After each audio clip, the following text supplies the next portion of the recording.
L'Union européenne est de nouveau confrontée à la question migratoire 5 ans après une grave crise. Entre-temps, des solutions ont-elles été trouvées, ont-elles fonctionné, alors que des milliers de migrants sont actuellement massés à la frontière gréco-turque? Retour sur 5 ans de politique migratoire qui interroge. Revenons donc en 2015, au plus fort de la crise migratoire.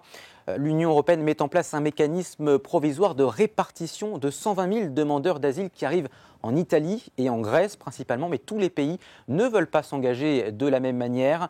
En 2016, Bruxelles opte alors pour une autre solution, un accord scellé avec la Turquie, 6 milliards d'euros en échange d'une prise en charge des migrants sur le territoire turc. Et aujourd'hui, selon le porte-parole d'Angela Merkel, la moitié de ces fonds ont été versés. Néanmoins, la Turquie réclame davantage alors qu'elle accueille 3,6 millions de migrants et de réfugiés syriens sur son territoire.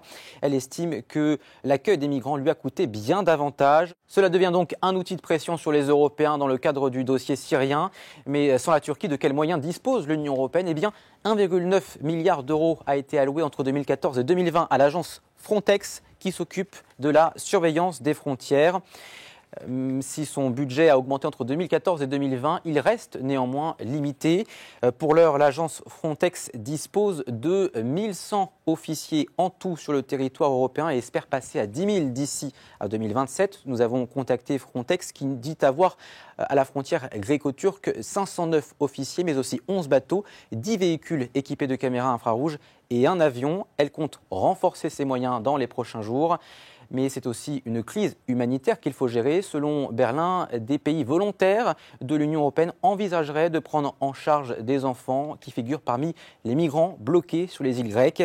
Mais le mot volontaire est important car si cette crise a bien démontré une chose, c'est la division profonde des Européens sur cette question migratoire.